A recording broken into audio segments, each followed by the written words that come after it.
Hello friends, कैसे हैं आप सब। उम्मीद करते हैं आप सब बहुत अच्छे होंगे और जम के एसबीआई का प्रिपरेशन कर रहे होंगे। तो टाइम वेस्ट ना करते हुए हम लोग रेशियो एंड प्रोपोर्शन का नेक्स्ट पार्ट कंटिन्यू करते हैं। तो पहला क्वेश्चन है, ये क्वेश्चन के साथ शुरू करते हैं।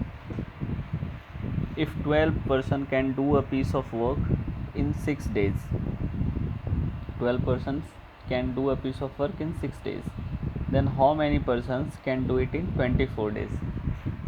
एक बात बताइए कि कोई भी काम को करने के लिए जब मेरे पास कम समय हो तो हमें ज़्यादा लोगों की ज़रूरत पड़ती है, और जब मेरे पास ज़्यादा समय हो तो उसी काम को करने के लिए कम लोग भी अगर मेरे पास हो तो काम चल जाएगा, है ना। मेरे कहने का मतलब है कि जब कम समय है तो हमें अगर कम समय में कोई काम करवाना है तो उसके लिए हमें ज़्यादा लोगों की ज़रूरत पड़ेगी, लेकिन उसी काम को करने के लिए अगर मेरे पास बहुत सारा समय है तो हमको कम लोगों की ज़रूरत पड़ेगी। तो ये आसान क्वेश्चन है, लेकिन ये कॉन्सेप्ट समझने के लिए बहुत ज़रूरी है। तो हमको एक बात और पता है कि तो हमें क्या पता चलता है इससे कि जब समय मेरे पास कम है तो समय टाइम जो है वो नंबर ऑफ़ पर्सन का इन्वर्सली प्रोपोर्शनेट होता है ना। टाइम जो होता है वो पर्सन का या फिर इफ़िशियंसी का वो इन्वर्सली प्रोपोर्शनेट होता है ना। जैसे कि यहाँ पे टाइम है, टाइम का रेशियो क्या होगा यहाँ पे, पहले जो है 6 दिन लग रहा है और बाद में फिर मेरे पास 20 दिन है ना। 6 दिन के लिए 12 लोगों की ज़रूरत पड़ रही थी, अब मेरे पास 24 दिन है तो हमको कम लोगों की ज़रूरत पड़ेगी, है ना। तो यहाँ पे टाइम का रेशियो क्या है, 6:24, यानी कि 1:4। तो पर्सन का रेशियो क्या होगा, है ना। हम ये एज्यूम कर रहे हैं यहाँ पे कि हर पर्सन का एफिशिएंसी जो है वो सेम है ना। तो 12 पर्सन है यहाँ पे, तो इसका यहाँ पे पर्सन का रेशियो क्या हो जाएगा, 4:1, है ना। ये क्या रेशियो है, 1:4 है, तो पर्सन का रेशियो 4:1 है ना। तो यहाँ पे 4 जो है, ये 4 जो है किसको बता रहा है, 12 को बता रहा है। तो हमको 1 का हमको निकालना है वैल्यू, तो 1 का वैल्यू 3 पीपल।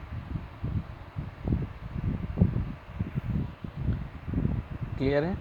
उसी तरह का एक नेक्स्ट सवाल है कि 10 men can reap a field in 34 days, then in how many days it can be reaped by 17 men, है ना।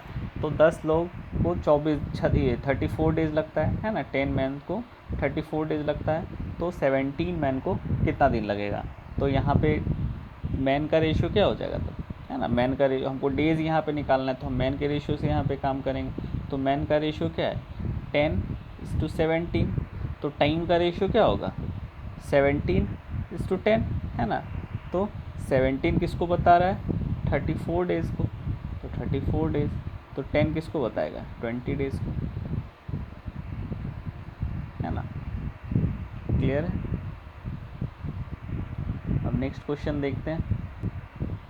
80 men can build a 20 meter high wall in 18 days.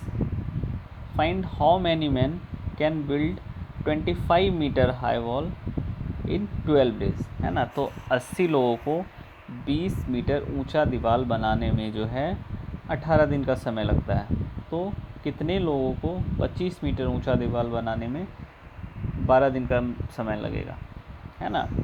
तो 12 दिन का समय है और 25 मीटर ऊंचा दीवार बनाना है। तो इस सवाल को हम कंपैरिजन करके हम बनाते हैं, है ना, तो ज़्यादा आसानी से मेरा बनेगा। अब एक बात बताइए कि 24 मीटर ऊंचा वॉल है तो उसको बनाने के लिए हमें 80 लोगों की ज़रूरत पड़ रही है। तो यहाँ पे 25 मीटर ऊंचा वॉल है ना। यहाँ पे ज़्यादा काम है मेरे पास, तो हमें ज़्यादा लोगों की ज़रूरत पड़ेगी कि कम लोगों की ज़रूरत पड़ेगी, है ना। तो हमें ज़्यादा लोगों की ज़रूरत पड़ेगी, है ना। ऐसे कंपेयर करेंगे हम, है ना। जैसे कि किसी भोज में अगर पूड़ी बनाया जा रहा है, तो अगर मतलब कि 100 पूड़ी बनाना है तो 2-4 लोग मिलके बना लेंगे। लेकिन वही अगर ज़्यादा मतलब कि 500-600 पूड़ी अगर बनाना है तो हम और ज़्यादा लोगों की ज़रूरत पड़ेगी। तो सेम चीज़ यहाँ पे है कि 20 मीटर हाई वॉल है ना। हम कंपैरिजन करेंगे, 20 मीटर हाई वॉल है, जो चीज़ हमको निकालना है हम उसके साथ कंपेयर करेंगे। किसके साथ कंपेयर करेंगे, जो चीज़ हमको निकालना है ना। इसका और भी डिटेल में हम लोग समझेंगे जब टाइम एंड वर्क में आएगा। बहुत रोल है रेशियो एंड प्रोपोर्शन का, इसलिए इस चैप्टर को ध्यान से समझना है। तो 20 मीटर हाई वॉल है तो 80 लोगों की ज़रूरत पड़ रही है, तो 25 मीटर वॉल हाई वॉल को, 25 मीटर ऊंची दीवार को करने के लिए और ज़्यादा लोगों की ज़रूरत पड़ेगी। तो हम क्या करेंगे कि जो चीज़ निकालना है हमको, जो चीज़ जिसके साथ हम कंपेयर कर रहे हैं, तो जो हमें ज़्यादा लोगों की ज़रूरत पड़ेगी तो हम ज़्यादा को ऊपर रखेंगे और कम वाले को नीचे रखेंगे, है ना। ठीक, फिर उसके बाद 18 दिन का समय था तो हमको 80 लोगों की ज़रूरत पड़ रही थी। अब मेरे पास 12 दिन का कम समय है, तो हमको ज़्यादा लोगों की ज़रूरत पड़ेगी कि कम लोगों की ज़रूरत पड़ेगी। अभी हम ऊपर कॉन्सेप्ट समझाए थे कि जब मेरे पास कम समय रहता है तो हमको ज़्यादा लोगों की ज़रूरत पड़ती है, और ज़्यादा समय रहता है तो हमको कम लोगों की ज़रूरत पड़ती है। तो यहाँ पे तो मेरे पास कम समय है, 12 दिन का समय है ना। तो 18 दिन के समय में 80 लोगों की ज़रूरत पड़ी, तो 12 दिन के समय में हमें ज़्यादा लोगों की ज़रूरत पड़ेगी। तो हम क्या करेंगे, 18/12 लिखेंगे इस तरीके से, है ना। और फिर 80 को हम इससे मल्टीप्लाई कर देंगे, है ना। तो यहाँ पे कैसे, तो 24 जा 80, 4 3 जा 12, 3 6 जा 18, तो 150 मेन का हमें ज़रूरत पड़ेगा, है ना। यही आंसर है। अब हम नेक्स्ट क्वेश्चन देखते हैं। Amit is as much older to Shivam as he is younger to Chandan, है ना। अमित जो है शिवम से उतना ही बड़ा है जितना वह चंदन से छोटा है। If sum and difference of the ages of Shivam and Chandan are 48 and 4 years respectively, है ना।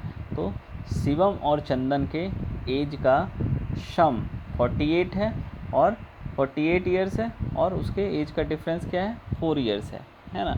तो हमको बताना है find the age of Amit, Shivam and Chandan, find the ratio of age of Amit, Shivam and Chandan. ठीक है, तो हमको जो है देखिए यहाँ से हमको कुछ करने की ज़रूरत नहीं है, ऊपर वाला लाइन्स बिना पढ़े हुए भी हम निकाल सकते हैं। तो यहाँ पे हमको क्यों निकाल सकते हैं, यहाँ पे बाद में ज़रूरत पड़ेगा। सबसे पहले हम यहाँ पे नहीं देखते हैं कि शिवम जो है, शिवम और चंदन का एज का सम दे दिया और शिवम और चंदन का एज का डिफरेंस दे दिया। तो हम यहाँ से शिवम और चंदन का एज निकाल लेंगे। तो शिवम को एस लिखते हैं, है ना, और चंदन को हम सी लिख देते हैं। तो शिवम और चंदन, तो चूँकि यहाँ से ये फर्स्ट वाले लाइन से हमको पता चलता है कि अमित शिवम से बड़ा है और चंदन से छोटा है ना। तो चंदन सबसे बड़ा है, तो चंदन का एज जो है, यहाँ पे चंदन जो है वो शिवम से 4 साल का बड़ा होगा, है ना।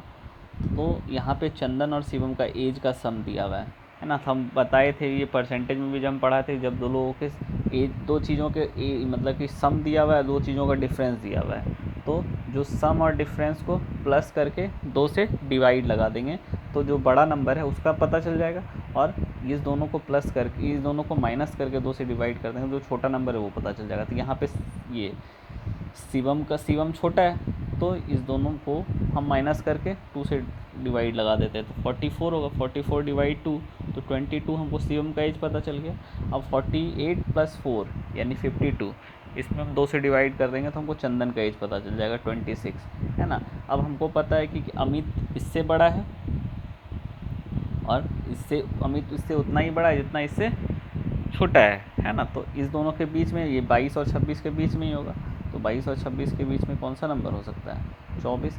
तो मतलब कि ये इससे 2 साल बड़ा है और इससे 2 साल छोटा है। अब हमको इसी का रेशियो निकाल देना है, तो इसका रेशियो जो क्या हो जाएगा, 11:12:13, यही आंसर हो गया।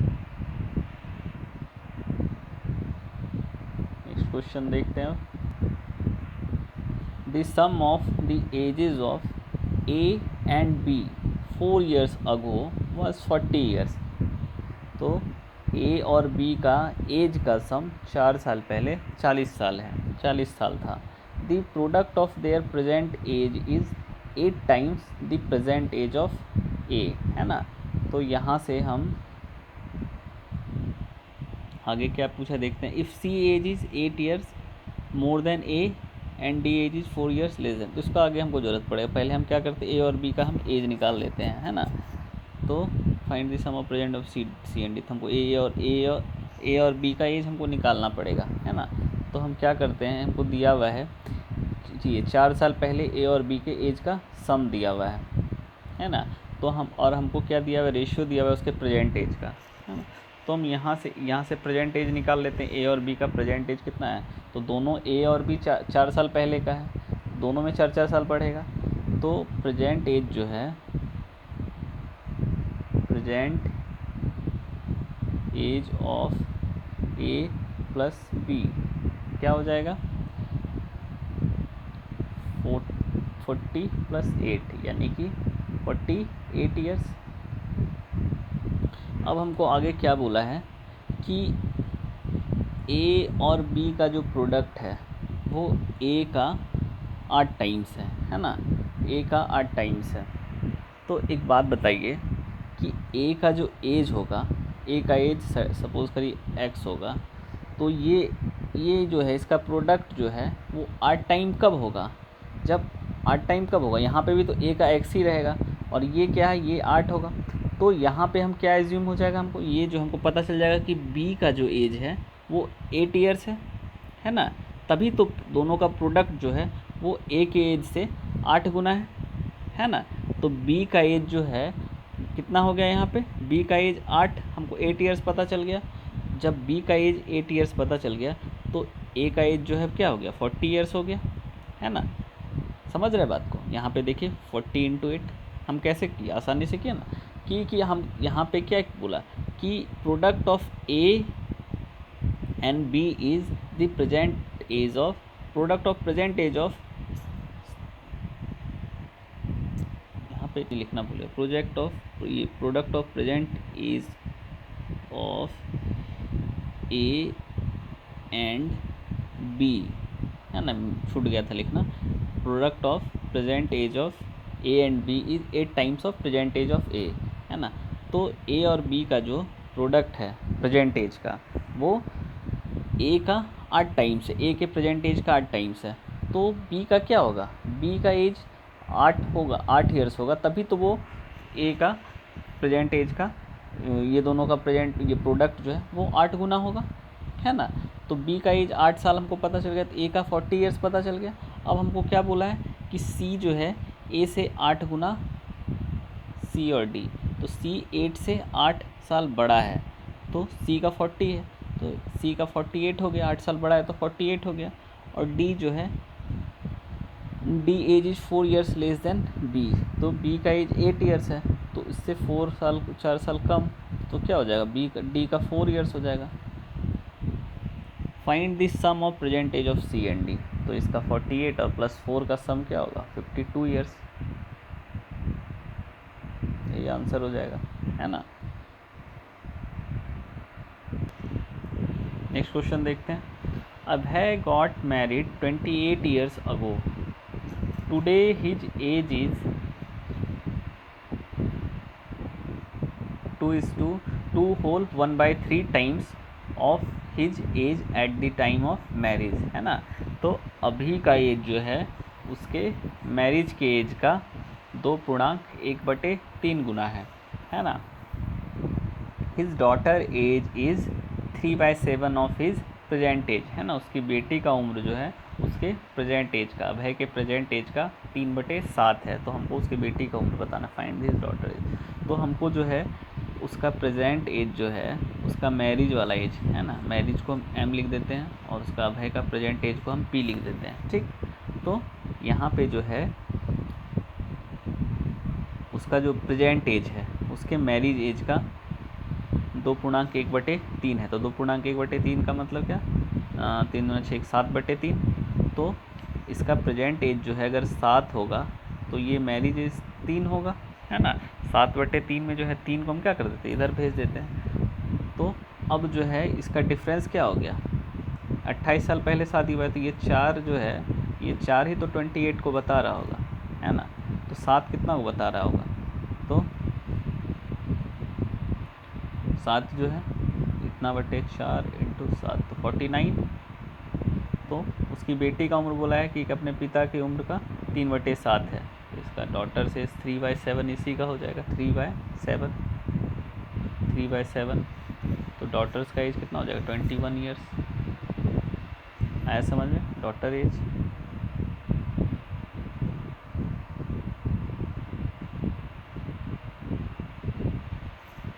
ठीक है, नेक्स्ट क्वेश्चन देखते हैं। ₹480 is distributed among PQRS in such a way that QR together get half of what PS together get, है ना। तो 480 रुपये को PQRS के बीच में बांटना है, और बताया है क्या कि Q प्लस R जो है वो P प्लस S का आधा मिलता है। तो P प्लस S को अगर हम 2 मिल रहा है तो Q प्लस R को 1 मिलेगा, है ना। R get 1/3 of what Q gets and S gets 2.1/4 times of what R gets, है ना। तो यहाँ पे बोला है कि R जो है वो 1/3 मिलता है Q का, है ना। R गेट्स 1/3 ऑफ Q, है ना। तो Q को अगर 3 मिल रहा है तो R को 1 मिलेगा।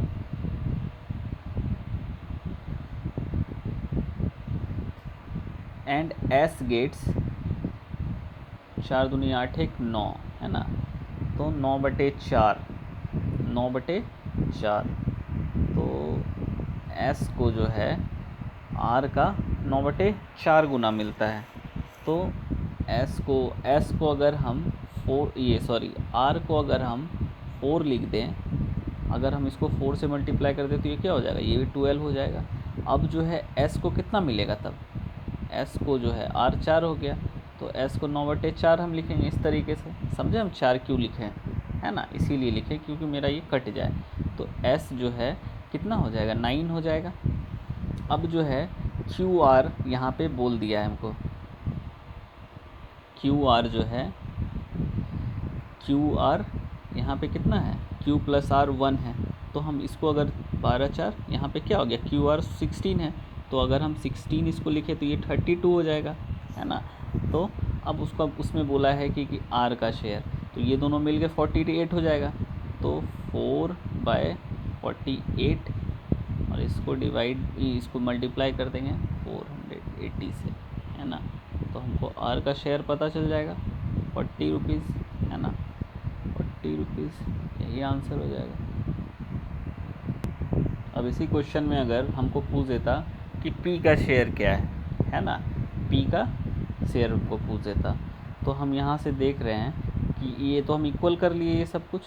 तो इसमें जो है हम 32 में यहाँ पे P जो है, यहाँ पे P और S मिलके कितना 32 है, और S यहाँ पे 9 है, तो P कितना हो जाएगा, 23 नहीं हो जाएगा, 23 डिवाइड बाय 48 और इंटू 480, है ना।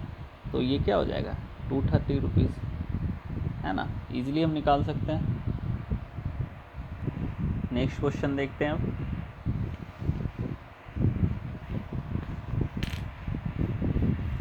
x plus Y by X minus Y equals to 5/3 है ना। And x by Y plus 2 जो है वो 2 के बराबर है। Then find the value of x and y।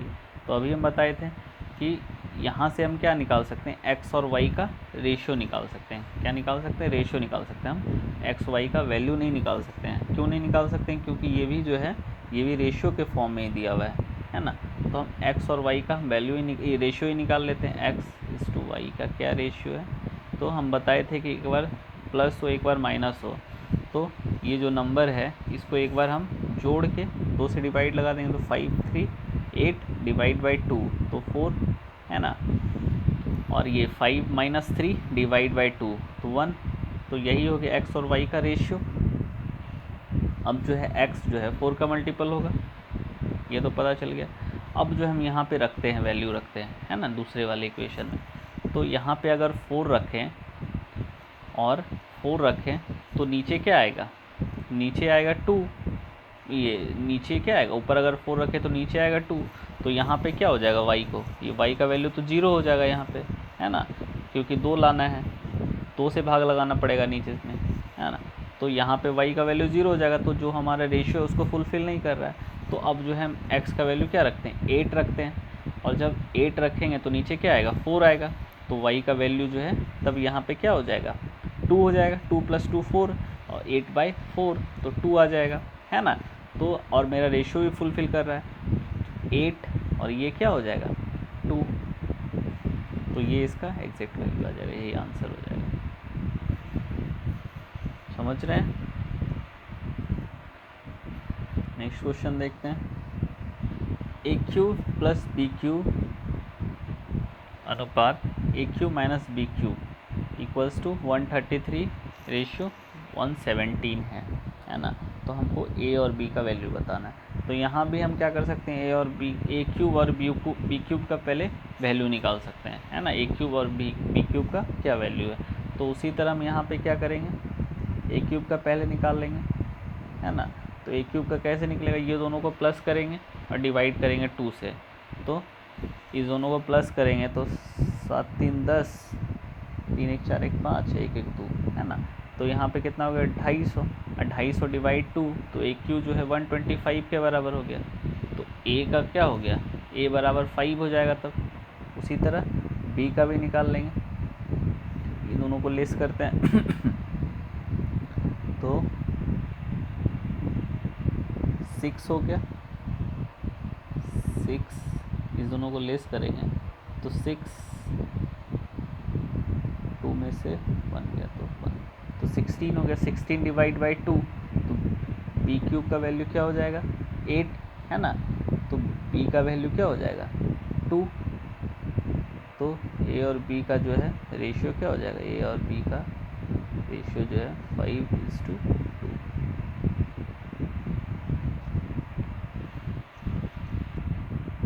Next question देखते हैं। x minus A ratio x minus B ratio 1 x minus C equals to 11:9:5, है ना। Where x equals to a plus B plus C by 2, find the value of a b and c, find the ratio of a b and c।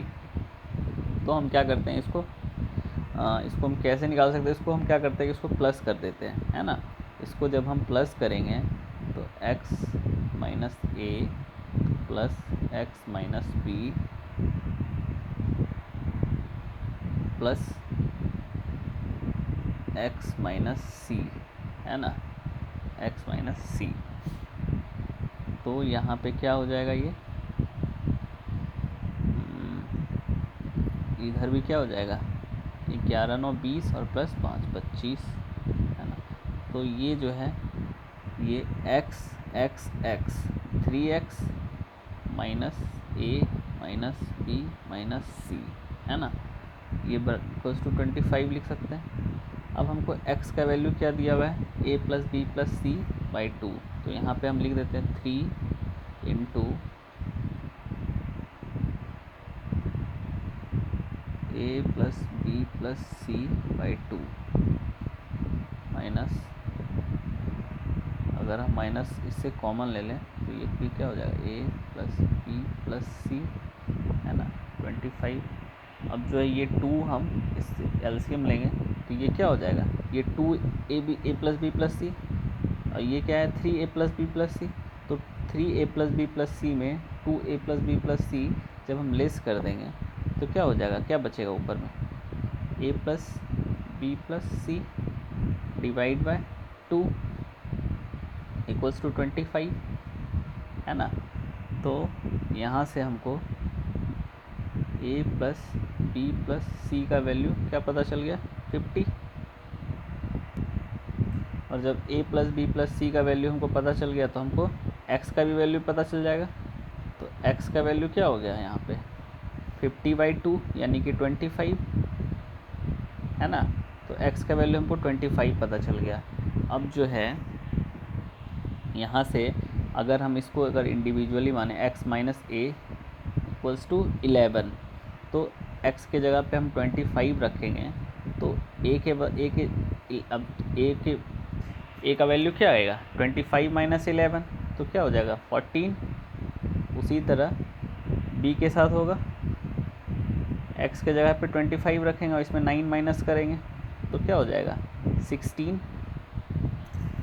और फिर c का उसी तरह, तो 20 minus 5 यानी कि 20, है ना। तो रेशियो क्या हो जाएगा 7 6:8:10, ये आंसर हो जाएगा।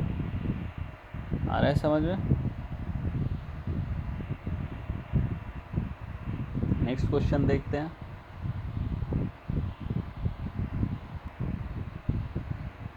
Four milkman rented a pasture, है ना, 4 मिल्कमैन जो है एक पास्चर जो है रेंट पे लेता है।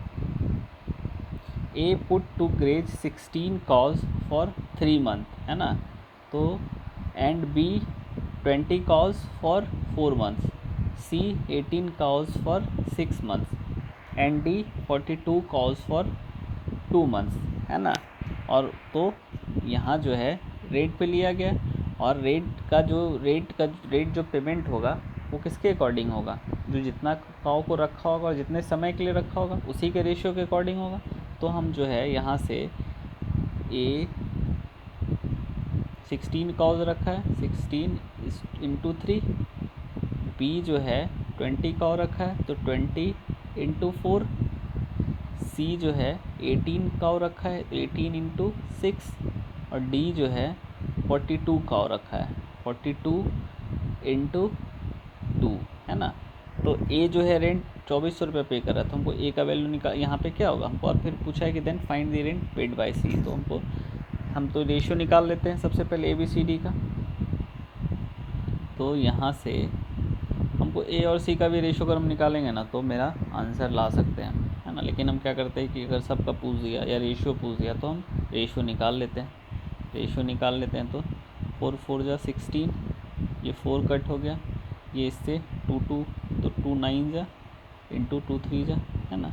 इसी तरह यहाँ भी हो जाएगा, 2 कट गया और ये 21 हो गया, है ना। तो यहाँ पे 4 3 जा 12, और 12 जो है किसको बता रहा है, ये 12 है, तो 12 किसको बता रहा है, 24 को।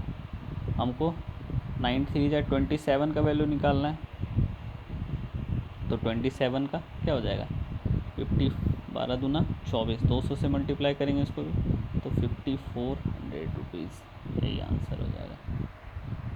क्लियर है? नेक्स्ट क्वेश्चन देखते हैं। 2 numbers are in ratio of 3:5, है ना, 2 नंबर 3:5 के अनुपात में। If 9 is subtracted from each, है ना। ये क्वेश्चन ध्यान से समझिएगा, क्वेश्चन कॉन्सेप्ट का काम करेगा, आगे आपको हेल्प करेगा ये। तो दोनों नंबर में हम क्या करते हैं, 9 को सब्ट्रैक्ट करते हैं, देन द रेशियो बिकम्स 12:23, और रेशियो कितना बन जाता है जब हम 9 जो है दोनों नंबर से सब्ट्रैक्ट करते हैं, तो रेशियो बन जाता है 12:23, है ना, 12:23। Find the second number. तो हम जो है यहाँ पे एक चीज़ बताते हैं कि 3:5 है, और जब 9 घटा दिए तो दोनों से तो 12:23 हो जाता है ना।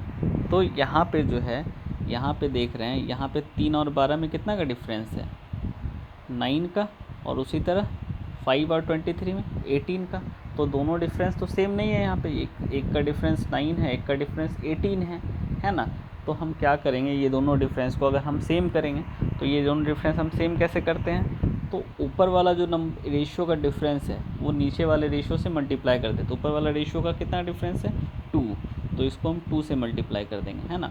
और नीचे वाला रेशियो का डिफरेंस है ना, नीचे वाले रेशियो का कितना डिफरेंस है 12 और 23, तो 11, तो 11 से इसको मल्टीप्लाई कर देंगे, है ना। तो यहाँ पे क्या हो जाएगा, अब ये 33:55, है ना, और ये कितना बन गया 24:46।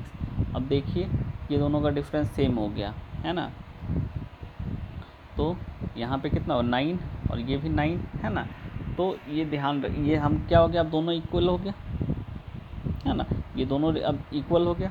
तो अब जो है यहाँ पे 9 का वैल्यू जो है, 9 का वैल्यू 9 ही है ना। तो 1 का वैल्यू 1 हो गया, है ना। तो यहाँ पे हमको 55 का ये दूसरा नंबर पूछा है, सेकंड नंबर, तो सेकंड नंबर यही है। तो इसका आंसर क्या हो जाएगा 55, है ना। 46 नहीं कर दीजिएगा, क्योंकि नंबर घटाने के बाद बोला गया है ना, कंडीशन दे दिया, ये क्या है कंडीशन है ना। तो कंडीशन के बाद वाला, या फिर बोल देगा कि घटाने के बाद जो है कितना, ये सेकंड नंबर बोल देगा, वो क्वेश्चन में मेंशन कर देगा, है ना। जब तक मेंशन नहीं किया है तो हमारा जो ओरिजिनल नंबर वही है, जो ओरिजिनल नंबर है वही मेरा आंसर। तो ओरिजिनल नंबर यहाँ पे सेकंड वाला क्या है 55, तो 55 इसका आंसर हो गया।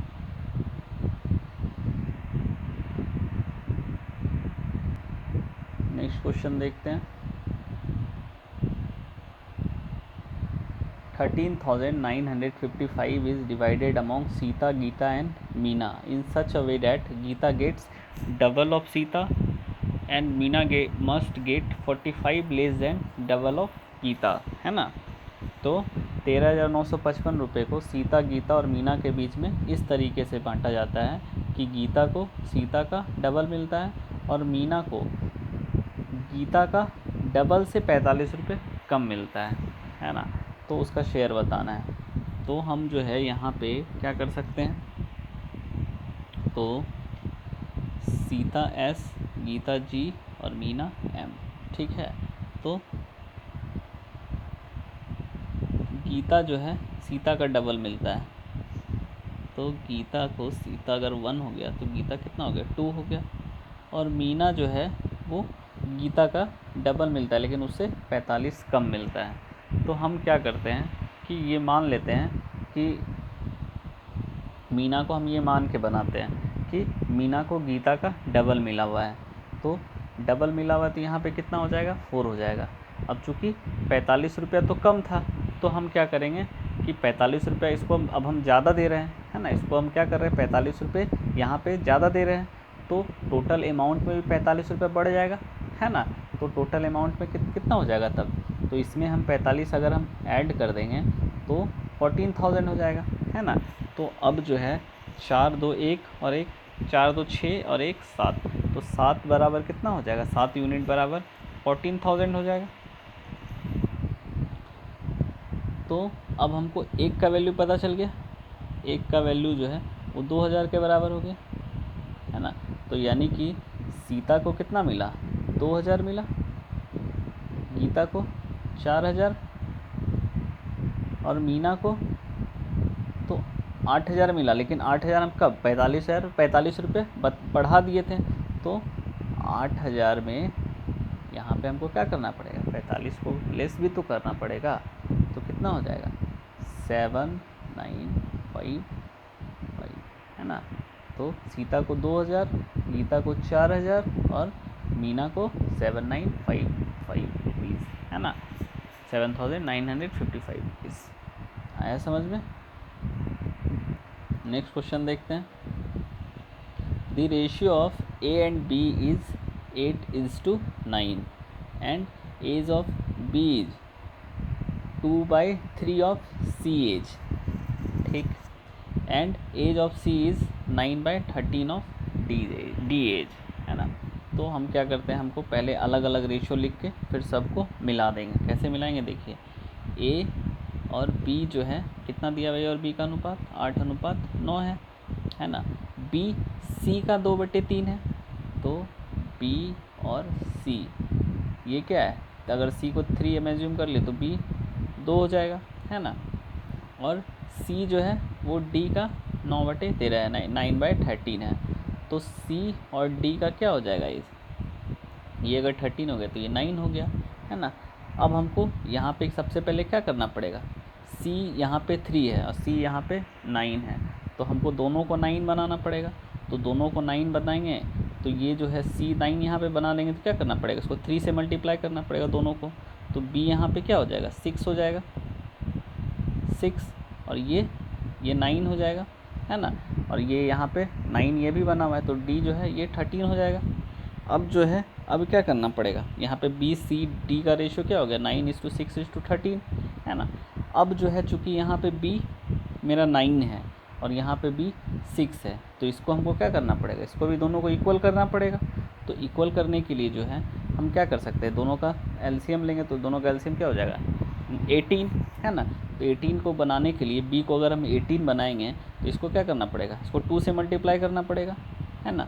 और यहाँ पे B को कितना से मल्टीप्लाई करना होगा 18 बनाने के, ये तीनों चूँकि अभी बन चुका है, ये मर्ज हो चुका है, तो इसको 3 से मल्टीप्लाई करना पड़ेगा, है ना, तभी 18 होगा। तो यहाँ पे जो है 2 × 8 यानी कि A जो है 16 हो गया और B कितना हो गया 18 हो जाएगा, यहाँ लिख तब आसानी होगा, तब सब मतलब कि नहीं तो मिल जाएगा। नहीं तो ए को यहाँ पे ए 16 हो गया, बी कितना हो जाएगा यहाँ पे 18 है ना। तो यहाँ पे हम क्या किए थे, यहाँ पे 3 से मल्टीप्लाई किए थे, तो बी तो 18 हो, बी लिख दिए हम। तो ये जो है यहाँ पे सी कितना हो जाएगा, सी जो है 27 और डी जो है 39 है ना। ए बी सी डी आ गया। अब हमको क्या बोला है कि बी का एज दिया हुआ है 18 ईयर्स, तो बी जो है 18 दिया हुआ है, यहाँ भी है, तो 1 इक्वल्स टू 18 जो है 18 यूनिट 18 के बराबर है, तो 1 यूनिट 1 के बराबर हो जाएगा। अब हमको क्या पूछा, सी का एज, तो यही हो जाएगा, सी का यही आंसर हो जाएगा, है ना। तो आई होप कि आप लोगों को समझ में आ रहा होगा, है ना। अभी थोड़ा आसान क्वेश्चन लिए हुए हैं, आगे जो है क्वेश्चन अच्छा क्वेश्चन आएंगे, है ना। ये सारे क्वेश्चंस भी एग्ज़ाम में आए हुए हैं और ये हम जो लिए हुए हैं इससे कॉन्सेप्ट आप लोगों का बहुत अच्छे से क्लियर होगा, है ना। तो आप लोग साथ बने रहिएगा गाइस, है ना, आप लोगों को बहुत फ़ायदा होगा, है ना। तो अब हम इसका नेक्स्ट वीडियो फिर लाएंगे रेशियो प्रोपोर्शन का अच्छे अच्छे क्वेश्चन के साथ। आप लोग बने रहिएगा। Thank you guys.